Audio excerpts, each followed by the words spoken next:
Breaking news. Still not word on a cure for the virus. Government officials report the virus is not airborne, but can be transferred through contact with blood and other bodily fluids.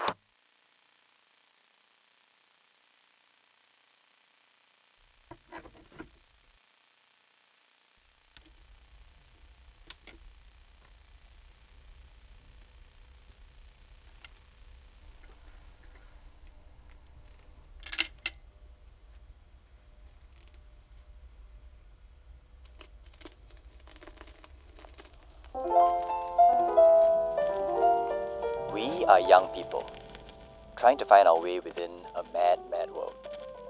Here are some thoughts we tend to keep to ourselves. Would you care to give us a listen?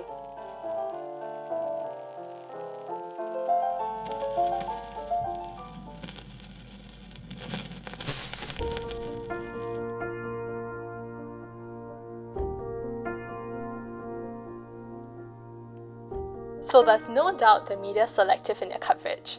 Even though they seek to educate, create conversation, and shed light on various issues, for their survival, they need to remain relevant and interesting.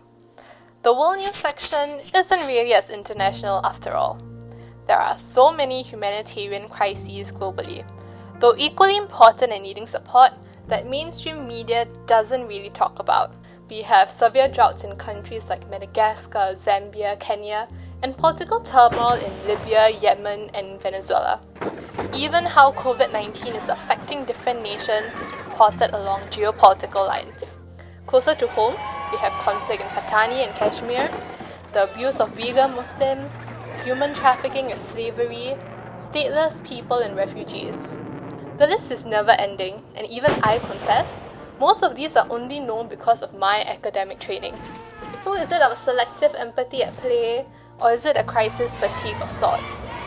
What then can we do about these crises, injustices, and human rights violations? We first need to start with expanding our worldview beyond what's trending.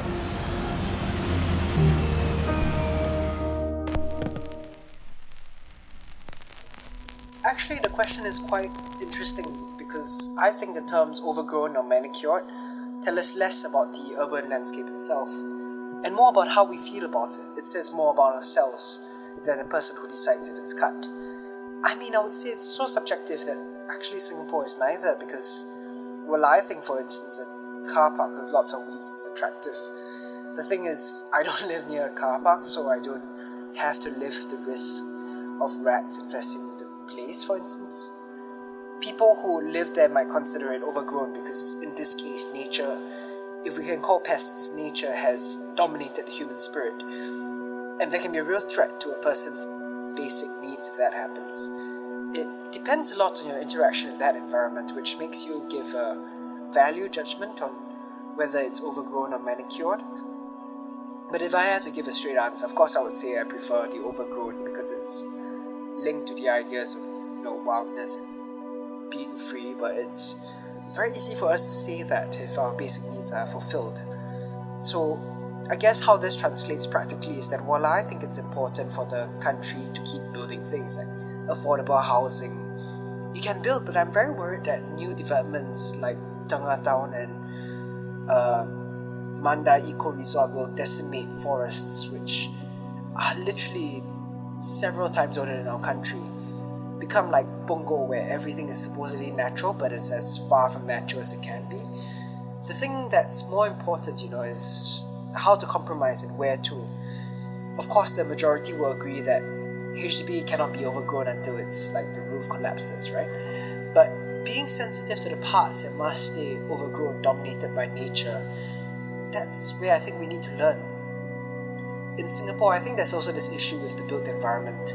I'm very worried that Geylang and Little India, for instance, will become like Chinatown, which, except for some good food, has lost a lot of the intangible spirit in favor of this comfy, profitable tourism. I don't want those places to be manicured, to be neat, and to eradicate, the spice shops, the sex workers. I don't want them to just become more of these boutique hotels and experiences, because like primary rainforests, once it's gone, you can't recreate.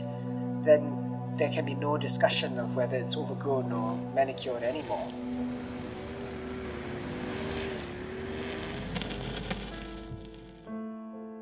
The Singapore narrative is that you go to school because you need it and it's compulsory. There is an essential purpose to education in that it teaches our young people how to think. At the same time, there is a heavy emphasis on results, and those who get good grades usually wind up getting the best opportunities. But something that doesn't usually get recognized is that the ability to do well in school isn't entirely up to the student. There are some youths that we may call disadvantaged. They may have dropped out of school early on in life, they may come from lower income families and demonstrate at-risk behaviors. They may experience social barriers too. Some youths have to work part-time while they're starting to pay off their student loan. And when that happens, you have less time to participate in student clubs or go on school trips. Different starting points and circumstances can shape the experiences we have in school. At the same time, there are many subtle aspects of working life that school cannot prepare you for, like the different career routes to take or the culture of the company that you work for. So grades in school aren't necessarily the be-all and end-all. A lot of us graduates, we tie our self-worth to the kind of work that we do. In this age, a lot of things are not what it used to be. In this new normal, even graduates may find it hard to get a proper job. I would say, take your time to explore.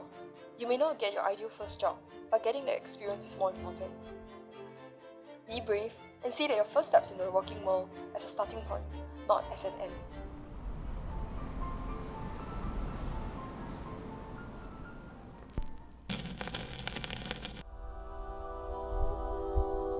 There's a study that says that our heartbeats start to synchronize when we watch a performance together, much like romantic couples or close teammates. We're strangers sitting in rows and our pulse starts to surge up and down in unison. It's nice to be in a room together, you know? Breathing each other's molecules. But it's also precisely this that we can no longer gather together. Because of social distancing and shelter-in-place measures, theatre worldwide had to move online, whether it's live stream or pre-recorded. There is a lot to gain, like access, but there's also a lot we stand to lose. Even with the most technically masterful equipment and editing, it's still quite hard to replicate liveness online.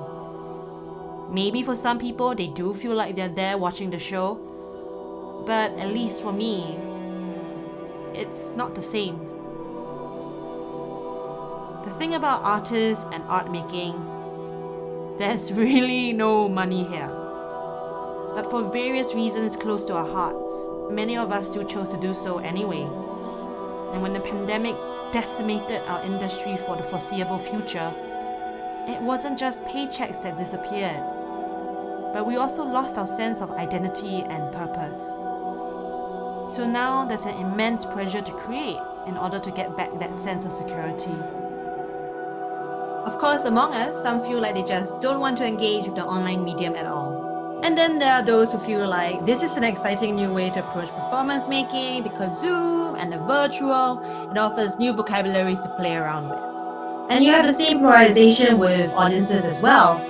To some, Zoom fatigue is setting in and they also rather not engage. But you also have those who feel like it's in times of crisis that we need art and artists the most.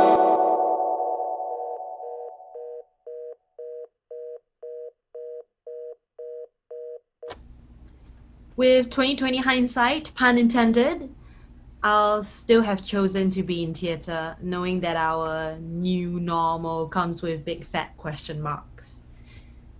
How do we pick ourselves up again? How do we continue to be an artist and not become some sort of half-baked online content creator? How do we find new ways of working? How can we find light in the dark? How can all of us feel like we're together, apart?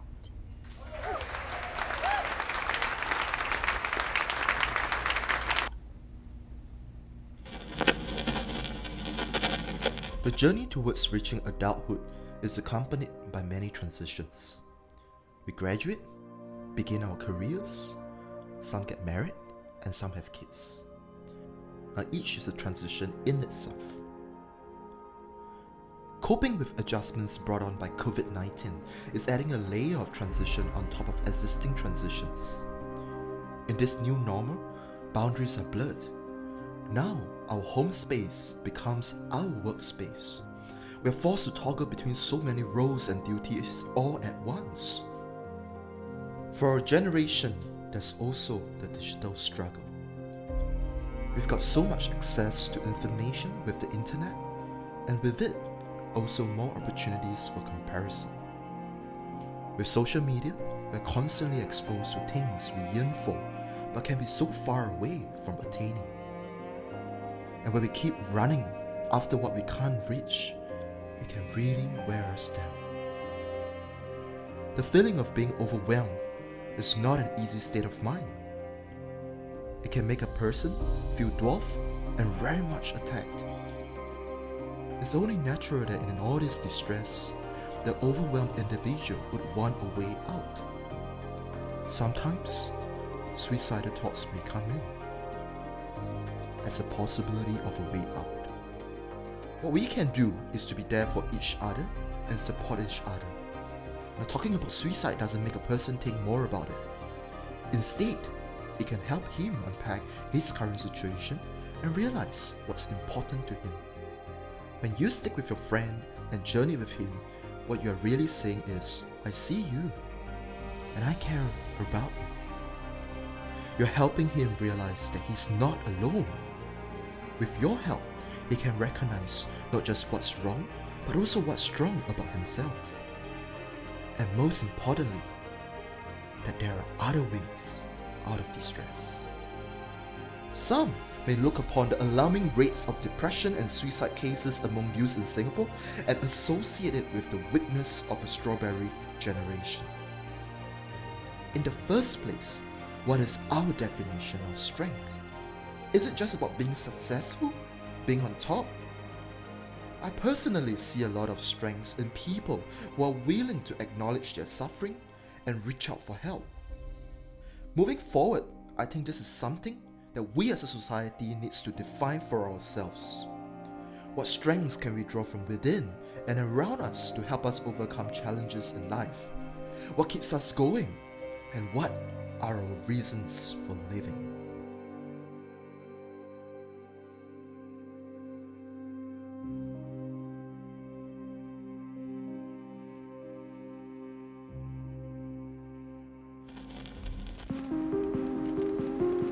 But if I had to give a straight answer, of course I would say I prefer the overgrown because it's linked to the ideas of, wildness and being free, but it's very easy for us to say that if our basic needs are fulfilled.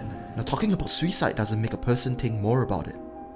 Instead, it can help him unpack his current situation and realize what's important to him. You may not get your ideal first job, but getting the experience is more important. Be brave and see that your first steps in the working world as a starting point, not as an end. So is it our selective empathy at play, or is it a crisis fatigue of sorts? What then can we do about these crises, injustices, and human rights violations? It's in times of crisis that we need art and artists the most.